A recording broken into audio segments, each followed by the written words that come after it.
One thing that happens when you go down your local high street or any city really is you get proselytizers and Bible bashers who give you things like this.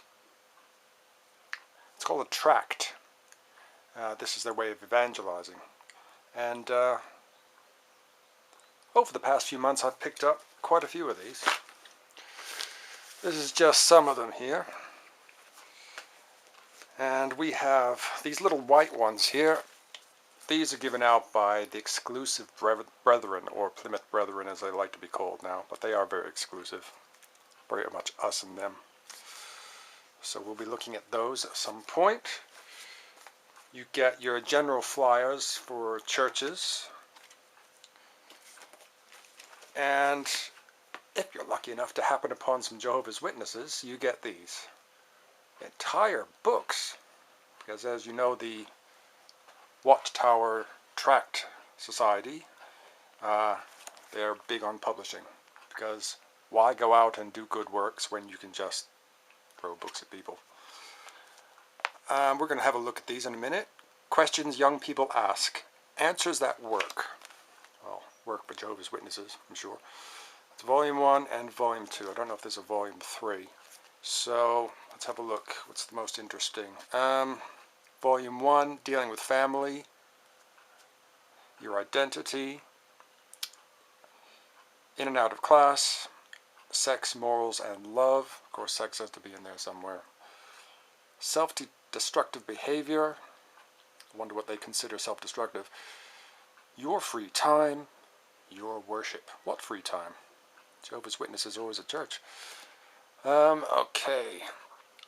This is, Volume 2.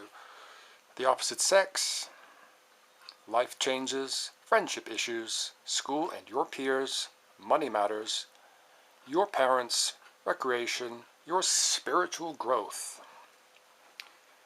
I have yet to find out what the word spiritual means, but I'm going to keep asking. Okay. Sex, morals, and love. I'm curious. Okay, let's see. That's 4. Right off the bat, how can I explain the Bible's view of homosexuality? Well, stone him to death, that's what it says. Okay, let's see. Page 165.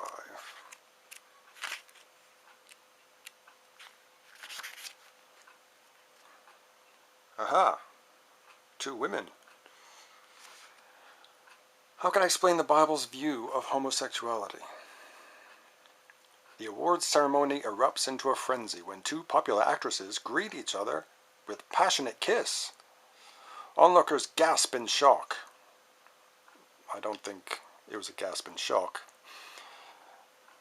Then again, that's what Jehovah's Witnesses would think. Then cheer in support.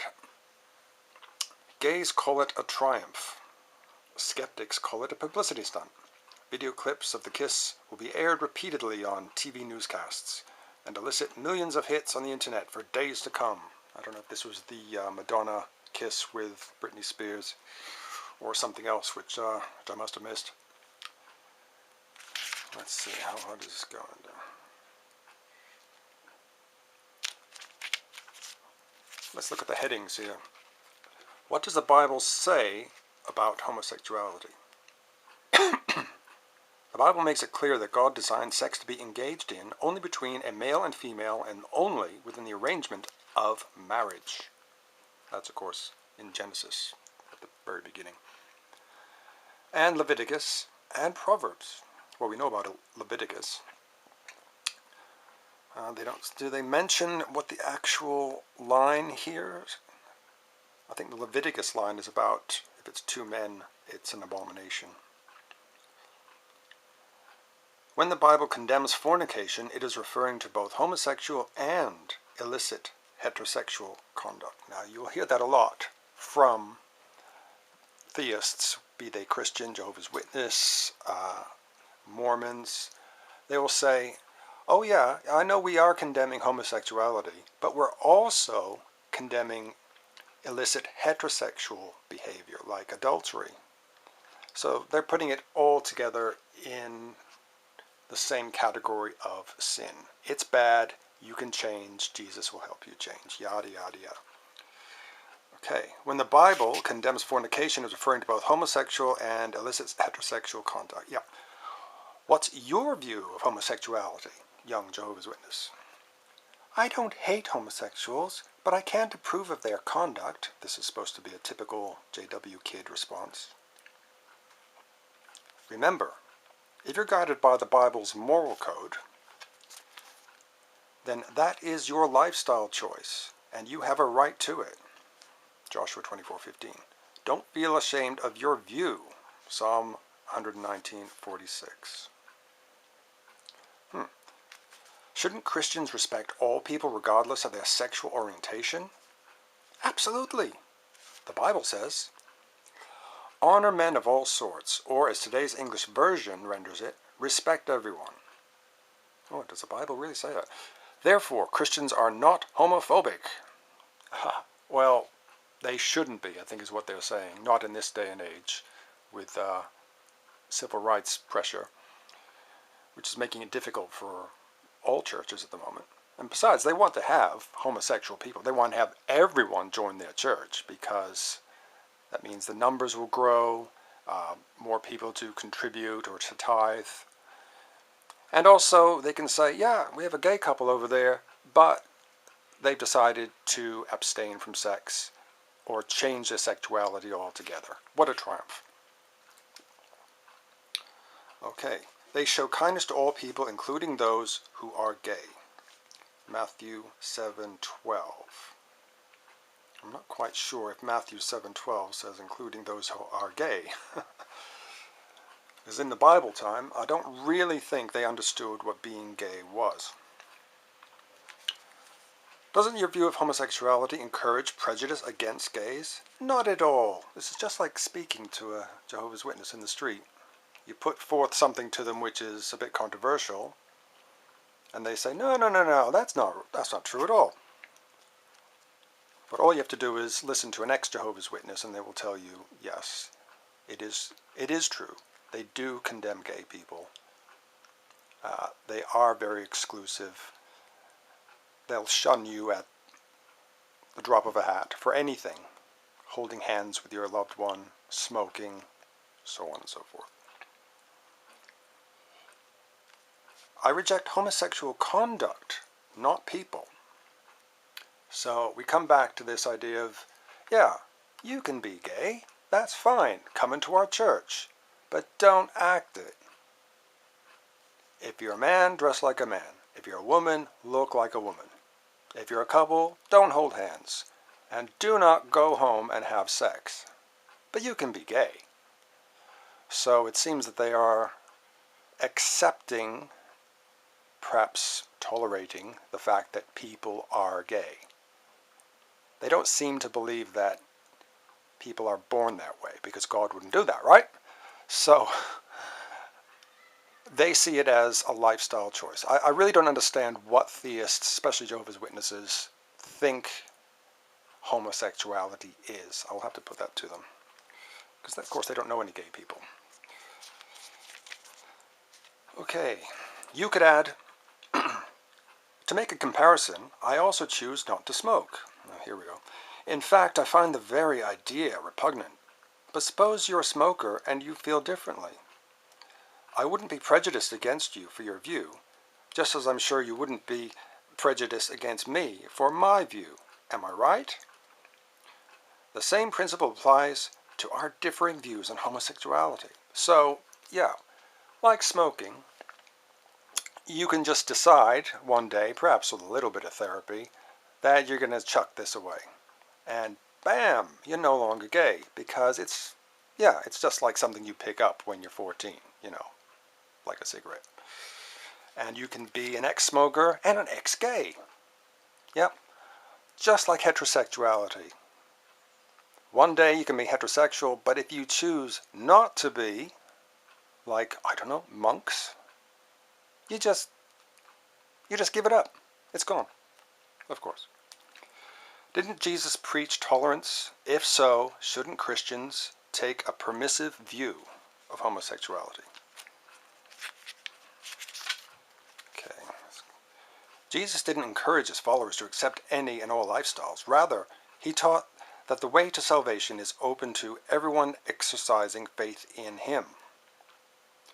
Exercising faith in Jesus includes conforming to God's moral code, which forbids certain types of conduct, including homosexuality. Homosexuals can't change their orientation. They're born that way. Now, this will be interesting. The Bible doesn't comment on the biology of homosexual. Well, of course it doesn't, because the men who wrote it hadn't a clue about it. Although it acknowledges that some traits are deeply ingrained. Even if some are oriented towards the same sex, the Bible tells Christians to shun homosexual acts. Of course, because for your uptight Christian type, straight person, seeing two men or two women kiss is icky. And I think that's what it all boils down to, right? Suggestion. Rather than get ensnared in a debate about the cause of homosexual desires, emphasize that the Bible prohibits homosexual conduct. To make a comparison, you could say, you know, many claim that violent behavior can have a genetic root, and that as a result, some people are predisposed to it. Proverbs 29:22. Really? What if that was true? As you might know, the Bible condemns fits of anger. Is that standard unfair just because some may be inclined towards violence? I like the way that they're actually telling young people what to say, how to say it, and pretty much what to think. But that is Jehovah's Witnesses for you, isn't it? Am I wrong? How could God tell someone who is attracted to people of the same sex to shun homosexuality? Oh, there's that word shun. That sounds cruel. Okay. Such reasoning is based on the flawed notion that humans must act on their sexual impulses. Well, that's debatable. I mean, it's in our genetics, isn't it?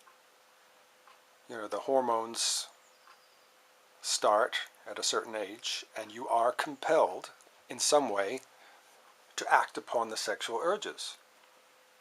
But we are still human beings with evolved brains. Yeah, we can choose to behave ourselves. Not everyone does, but that's a fact of life. The Bible dignifies humans by assuring them that they can choose not to act on their improper sexual urges if they truly want to. Yeah, and there are plenty of Christians who decided, well, I'm gay, but I'm not going to be gay, so I'm going to suppress it. And that's all they're doing. They may go to these reparative therapy things where they supposedly go in straight and come out, go in gay and come out straight. But all they're doing is just, supposedly, not looking at gay porn, not looking at members of the same sex, not indulging their sexuality at all, pretending to look at women, or if you're a woman, pretending to look at men. They're just suppressing, literally just squashing within themselves something which is a natural desire, natural for them. Even if you're gay, you should change your view of homosexuality. Even if you're not gay, you should change your view of homosexuality. Okay. Suppose I didn't approve of gambling, but you did. Would it be reasonable for you to insist that I change my view simply because millions of people choose to gamble?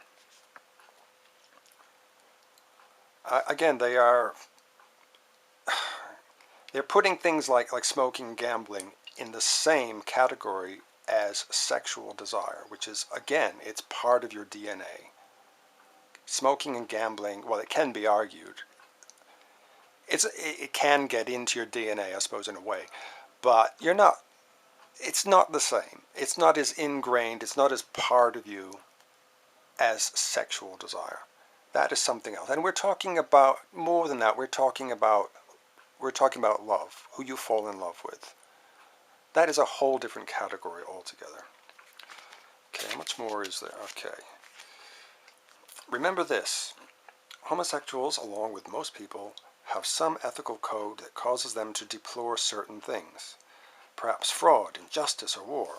The Bible prohibits those behaviors. It also draws the line at certain types of sexual conduct, including homosexuality.